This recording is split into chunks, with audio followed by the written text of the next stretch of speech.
Hello, I'm glad you're joining us for this informative session on how to do research for the FD Bluford Library. My name is James Stewart. I am the Archives and Special Collections Librarian, also head of archives here at the FD Bluford Library for North Carolina A&T State University. I'm an Aggie born and bred, class of 2008 visual arts major, and I'm also proud to be the library liaison for departments of journalism and mass communications, visual arts, and history. For this session, I want to guide you through using the FD Bluford Library's website to find historical materials from our archives and special collections. And in the second video, I will also guide you on how you can do in-depth research using our Aggie Gold search and our special databases. So right now, as you look at my screen, we are here at the FD Bluford Library's homepage, which is ncat.edu/library. When you come to the library's homepage, you will scroll down and slightly to your left, you'll see an option for the University Archives. And if you click on that, you'll come to a beautiful homepage for the University Archives with the A&T 4 statues. Some of you may be wondering, what are archives and what's special about a university archive? An archive is a place that holds a collection or a specific collection about the history of a group of people or community, and it can also be an organization. So university archives, like the ones here at North Carolina A&T, we keep, organize, collect, and preserve records of historical administrative value having to do with the history of North Carolina A&T State University. And being a proud 1890 land-grant university, we also keep records and rare historical materials about the history of African Americans in the Piedmont Triad region. That is part of our mission statement. We are physically located in room 201 on the second floor of the FD Bluford Library. Another thing about archives is that our materials are very rare and unique. We have the Board of Trustees minute books from the 1890s. We have papers that belong to President Gibbs, President Bluford, all the way down to President Martin. We have photos signed by Bill Bojangles Robinson and other notable celebrities who've attended A&T. We have Margaret Tynes' diploma from 1941, and the list goes on and on, the rare treasures that we keep. So we have materials that cannot be checked out. If you want to visit us, you can make an appointment by coming to this section here, Hours, and clicking the Appointment Only link. It'll take you to this archives appointment form, and we ask that you fill it out, if possible, 24 hours in advance. We only ask for your name, email, phone number, your affiliation, whether you're a student, a guest, or alumni, the subject of your research. If you don't wish to give us that, you can just put NA and request a time. We try to keep our appointments every Tuesdays and Thursdays, and we will get back to you as soon as we can once you fill in that request.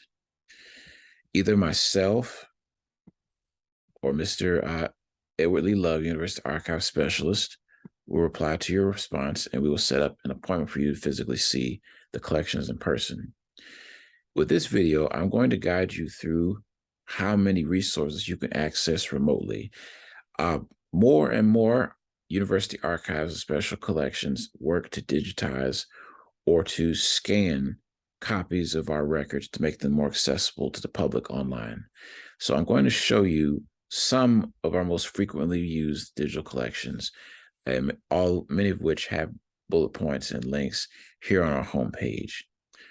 The first one I want to show you here under online collections is our Aggie Digital Collections and Scholarship. That is the name for our university's digital repository, a space where works, both old and new, research, historical collections, faculty research data sets can be submitted and made available to the public as an open access resource. Here in the Aggie Digital Collections and Scholarships, which are continuing to grow, we recently acquired a grant to digitize old A&T sports films, so we hope to include more rare historical videos in this as well. There is a tab here called Digital Collections, And the digital collections are historical materials scanned from the university archives. Of all of these collections, the Aggie Pride Photo Gallery, A&T for a closer look. The ones I want to show you today are our historic A&T student newspapers. Since it was established by the Reverend Dr. John Oliver Crosby in 1894, A&T has had a newspaper, or whether it's run by faculty or students, called the A&T Register. Now, unfortunately, no edition of the A&T Register before 1915 is known to exist. The issues are scarce from then to about the 1960s, but we do have a majority of surviving editions from the 1930s all the way to 2009 digitized and available in this digital collection where you can download them. You have the option to search for a specific term in the search box. You can view all the titles as a list or as a grid where you can look at multiple covers at once. Sometimes a cover image may catch your attention, and that's the type of headline that you want to find. And you can also view it as a slideshow, which I find to be really cool. You can go from cover to cover and decide if this is the one that you want. So I'm going to go back to, let's see, go back to list view. A frequent topic that we receive when researching ancient history are things like the blue and gold marching machine, all the fraternities and sororities, so on and so forth. So as the archivist, I write articles for the North Carolina A&T Alumni Association's newsletter, which is called A&T Alumni in the News. And I was recently asked to write an article about the history of the drum majors. So I'm going to put drum major as a subject heading. And you can tell that I've searched for it a lot. It automatically pops up in my search feed. And type that in. And it tells me that I have 233 results. And using these search delimiters on the left, I could search for newspapers by year. And then if I just want to browse one out of curiosity, I'll choose this first one, the October 18th, 1963 edition. It'll take me to a landing page where I can get some basic information about it right away, a citation that I can use, Plum Metrics, which gives you some statistics about how often it's been downloaded, how often the abstract has been viewed. And I can just click on the title or download. And each newspaper has been scanned as a PDF that comes with a downloadable title page. So you can save the citation and have this information with you. And if you want to know more information, who to contact to find out more information about how to use this resource. So here we are. It's a black and white scan. We do have the originals in archives. They're all kind of faded, and ones this old are kind of brittle. So having a digitized version saves a lot of wear on the old newspapers. So we have the coronation for Miss A&T, Peggy Martin, Miss A&T 6364. Lou Donaldson, famous jazz player who attended A&T in the 1940s. He's supposed to have the alumni dance. Benny L. Davis.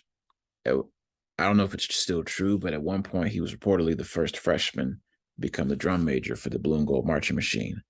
So that's probably why this paper showed up in the search results.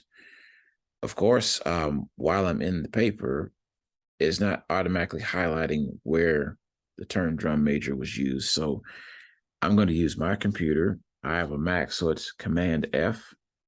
If you have a Dell or Windows computer, it's going to be Control F. But I can use Command F to pull up a search bar, and I can begin to search for that term in this paper. So there we go. Drum major, drum major, drum majorettes. This article is why this popped up in my search results. And out of curiosity, I can read the rest of the paper, see who was the editor, look at some photos of what's going on around the campus,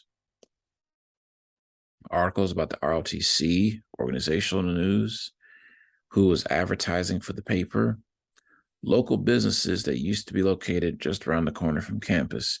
So you can find all these wonderful treats in these newspapers. And this one is a curious favorite because this edition includes a photo scan of a 1913 edition of the A&T Register. What's sad about this is that in archives, we don't have a copy of this paper, but it did exist in 1963. But what happened to this copy that was scanned for this paper? So you run into a lot of curious history like that when going to the A&T Register.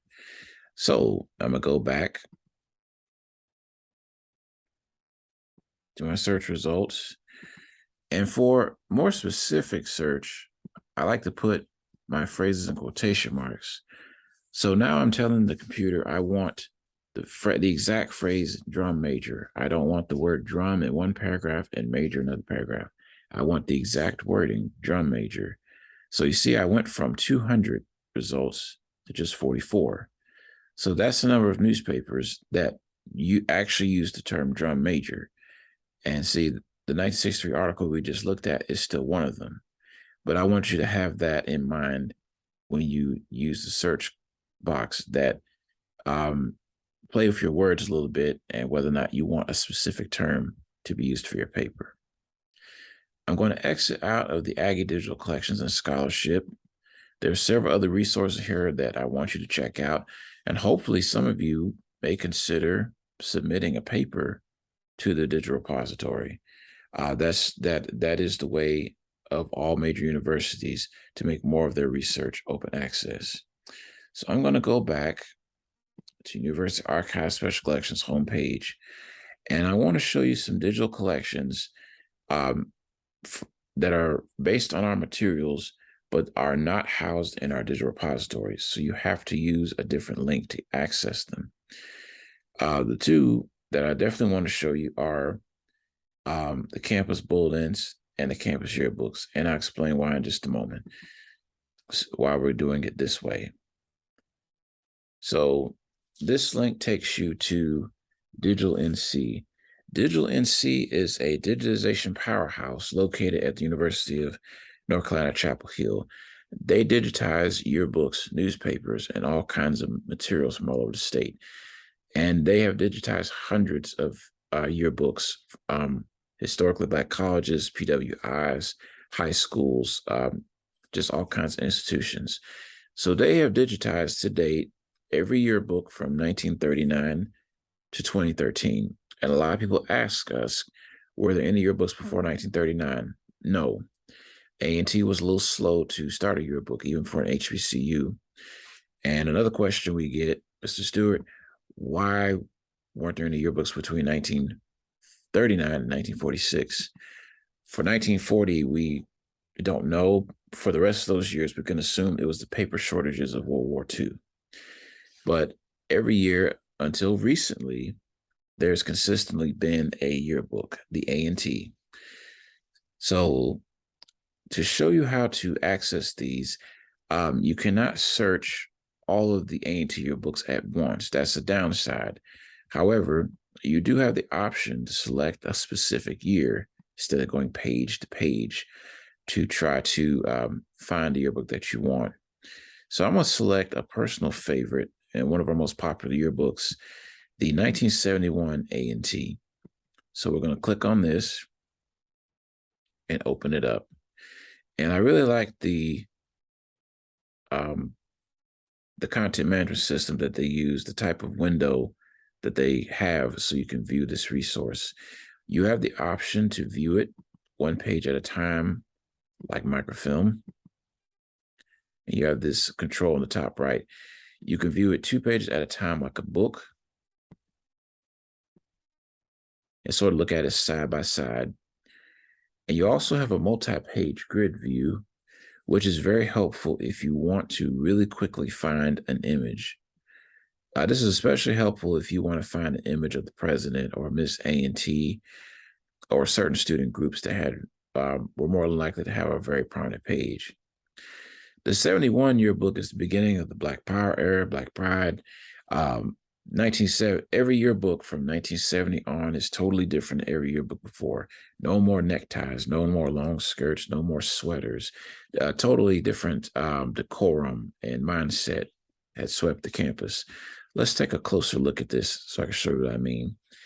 And I'm going to select full view so we can take a close look at these pages.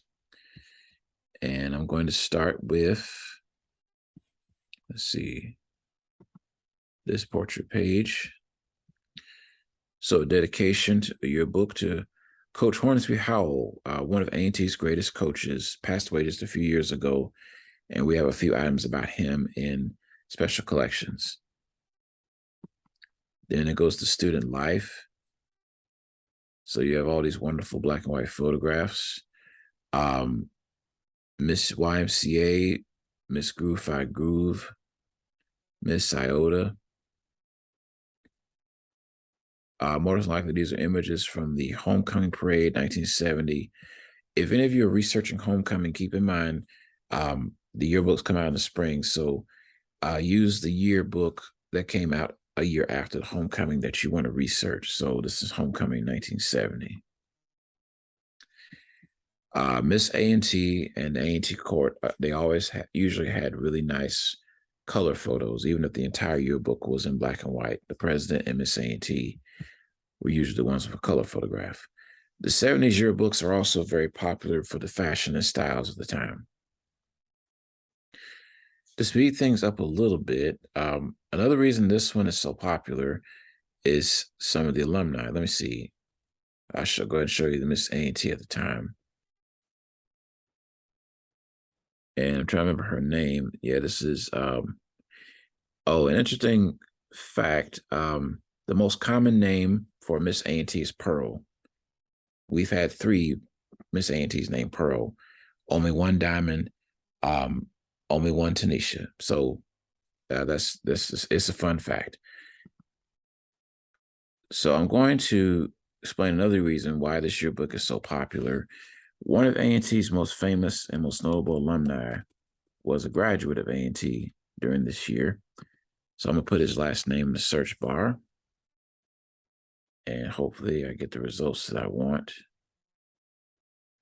Let's see, this is his brother, Carl. Some of you probably already know I'm thinking about Ron McNair.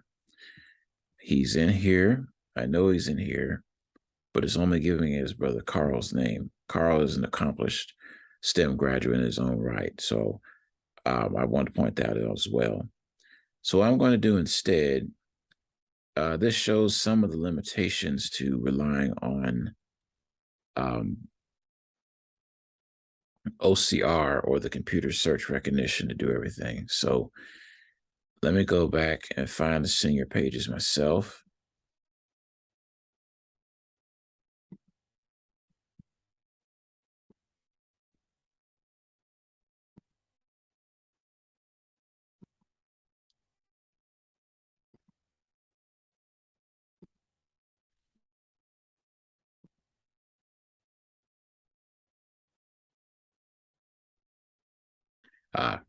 This is what I'm thinking of. Some of you may have used the lab and engineering department. Some of you may be engineering majors, but most of you by now have probably heard of Dr. Ron E. McNair, legendary Aggie who became an astronaut for NASA, was one of the 7 astronauts who perished in the 1986 Challenger explosion. And A&T has a Ron McNair commemoration every January in his honor. So this is him, a graduate A&T, class 1971 in professional physics. Now note, I put his last name very clearly in the search box, but it still did not pop up. So this is some of the imperfections of using the search bar, search for text. Also, another thing that you'll notice in some of the yearbooks is you'll have really highly stylized graphics that even the best OCR could not read. And OCR may not necessarily recognize text written up and down, text written on seals and logos and so forth. So even if you use the search and you don't find what you're looking for right away, just go ahead and search and browse through your books anyway. I'm going to minimize this screen one more time and show you a few more useful features. Some of you may come across an image that you want to reuse for a project, and you'll say, hey, I want to download this. So once you choose a page that you want, you can choose this logo on the left and decide if you want to download the current view or a large or small version of the whole view. Current view basically means you're only downloading the part of the page that's showing up in the window. If you want the whole image, that means you want the entire yearbook page. And that's what I recommend, because you can always go back and edit in a quick little photo editor or preview on your computer and get the image the way that you want. If there are any questions or doubts about the yearbook that you're looking at, you can always look at the metadata, which is a librarian term for data about data: title, the school, the date, geographic coverage, rights statement if there's questions about copyright as well, and even some statistics about how often this resource has been downloaded. So that's the type of information that you can easily pull from the yearbook. Oh, and before I forget, one more reason this yearbook is really popular. Another illustrious alumnus of A&T, and hopefully the search works correctly this time. I gotta make sure it's the right one. It just happened that there were two students at A&T at the same time named Harold L. Martin. Chancellor Martin personally told me that when it came to the yearbooks, the older Harold L. Martin got to keep the L, and his L was dropped so there could be some distinguishments between the two. So there we go. This is Chancellor Martin, I believe, as a sophomore in the class of in the 1971 A&T yearbook. So a lot of you may have professors, mentors who said they went to A&T. You can possibly find their yearbook photo. Or some of you may be second generation Aggies, or you have a cousin who used to go to A&T. Family research, professional research, as well as genealogy is very significantly used for our research, are significantly used to research people from the past. Now, I'm back out of yearbooks. We're going to go back to the archives page. Another resource that's been digitized by Digital NC are old annual catalogs and campus bulletins. Now, most of you that I'm speaking to probably were not born before 2000, and you just came to A&T within the past 2 or 3 or 4 years. So you can't imagine a time where you did research on the college that you're going to apply for with a 1-inch thick book that had a list of all the classes and credits and so on and so forth. But A&T published annual catalogs and bulletins up until about 2012. They would come in the mail. You would look through them, decide what classes to register for. As an Aggie from the class of 2008, I did use Aggie Access Online. It did exist, but there were still print bulletins that you could hold on to as a reference. These are still extremely valuable and useful, even the most recent ones, for alumni who want to go back and confirm a class credit when they want to transfer credits or get a new degree. In the case of really old A&T history, especially the bulletins from over 120 years ago, they're just great records of how much things have changed. So let's take a look at the 1898-1899 campus bulletin. So I'm gonna enlarge this. Big difference. The A&M College for the Colored Race, that was our original name from 1891 to about 1915. The Agricultural and Mechanical College for the Colored Race. Once we began offering more technical courses in engineering and physics, we became A&T College and have never looked back. So let's take a look at the 1898-1899 bulletin. To give you some context, most of you already know we were established in 1891. The first building on the Greensboro campus wasn't complete until fall 1893, and A&T was not accredited to award bachelor's degrees until 1897. So these professors and these students in this building were the first ones actually training to get a bachelor's degree. And the first bachelor's degree students were 1899.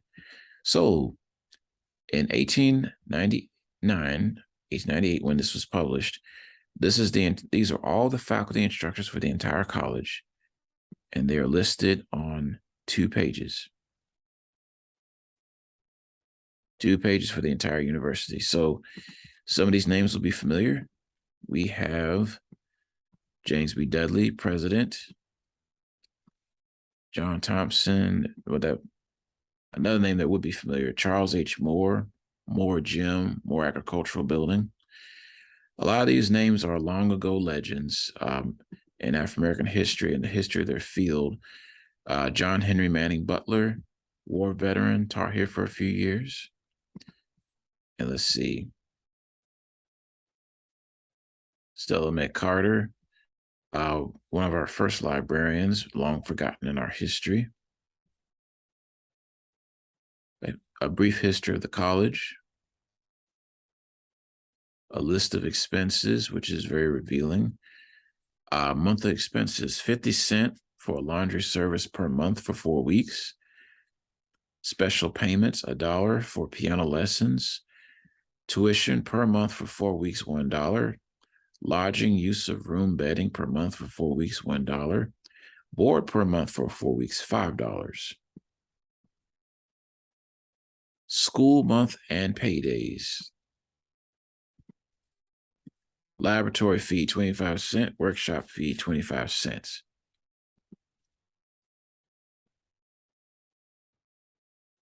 Supplies.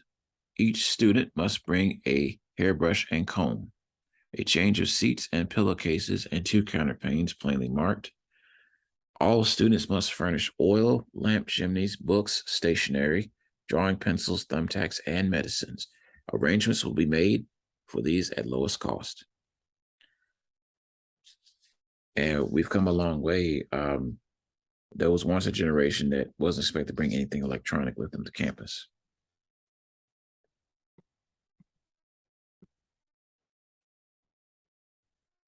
Rules about graduation, degrees, rules for the library and reading room, which was one room in the old Dudley building. I'm not going to go through this page by page, so let's move ahead. Now, true to its name, there were only 2 or 3 courses for a degree at the time. The agricultural course, the mechanical engineering course, and the women's course. Women were admitted to A&T during the first few years. A decision was made in 1901 to stop admitting women for bachelor's degrees, which fortunately was reversed in 1928. So the handful of women that were attending at the time had something in between an agricultural and mechanical degree known as the women's course. So the old chemistry laboratory, pictures like that. If you encounter something like this, the chemistry laboratory in the sideways, there is a little turn logo, rotate right underneath the title, so you can just turn it and rotate it so it looks correct as you read it. And I'm going to close this. And just like the yearbooks, you have the option to download it. One feature I forgot to point out is if you see something that you want to share, there is an option to embed a link and logo. That'll take you directly to the page that you're looking at. You can hit this button for more information about the item, viewing a full metadata record as well.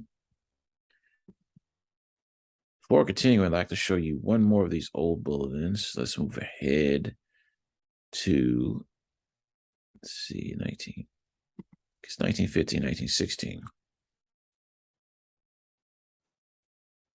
So by this time, we are the Agricultural and Technical College of North Carolina, or the Negro Agricultural and Technical College of North Carolina. And big changes. Let's see.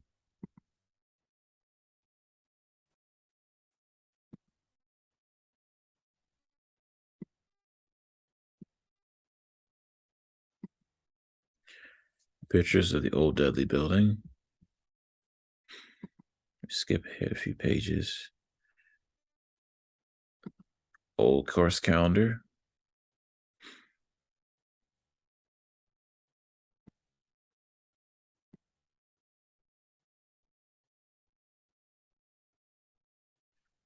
I just want to show an updated look at the faculty listings. Um, a few more familiar names, at least in North Carolina history. Dudley is still the president. John Henry Bluford, I believe a relative of his, F.D. Bluford, would come to teach A&T in 1912. B.W. Barnes Hall, graduate of the college, long-time alumni in the Greensboro community.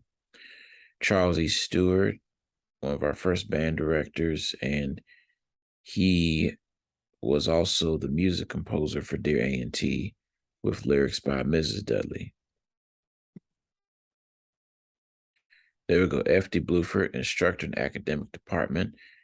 He was in charge of the first full service library that wasn't just one room or one shelf. So that's part of the legacy why the library is named after him to this day. You will encounter typos in these historical records like R.C. Campbell. This should be R.L. Campbell, Robert Lee Campbell, Campbell Hall, here on campus, one of our great war heroes. Another feature I want to point out in these early bulletins, looking at classes, description of classes, professors,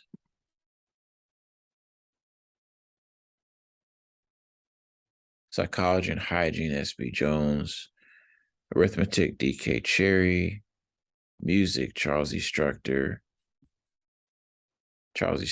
instructor. Oh, and I love this photograph.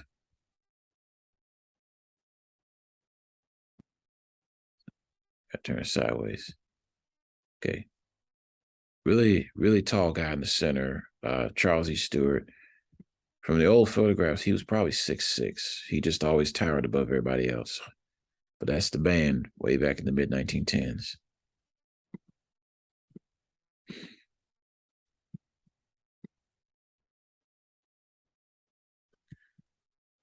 And there's Stewart again in the center. Wish we had one of these old A&M band, one of these old A&M banners. Don't know them to exist anywhere.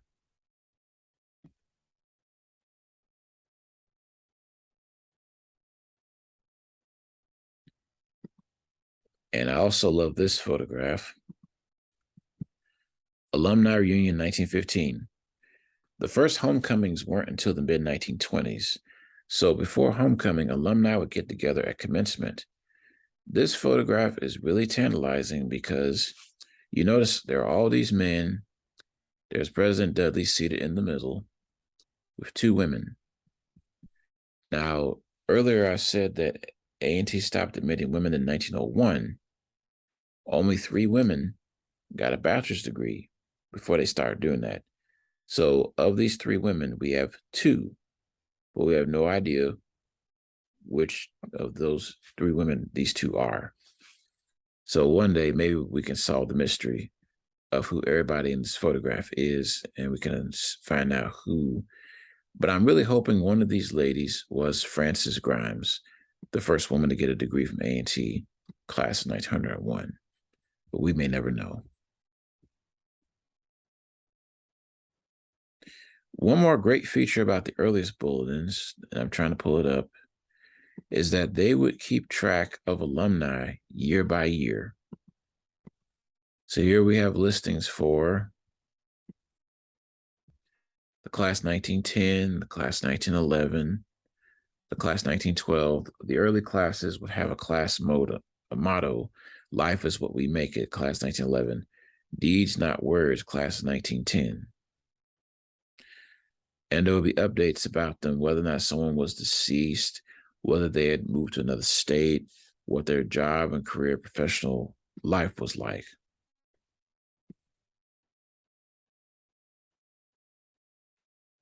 All the later bulletins, they may only have the graduating class for that particular year, but it would have been too much for them to reprint every single year.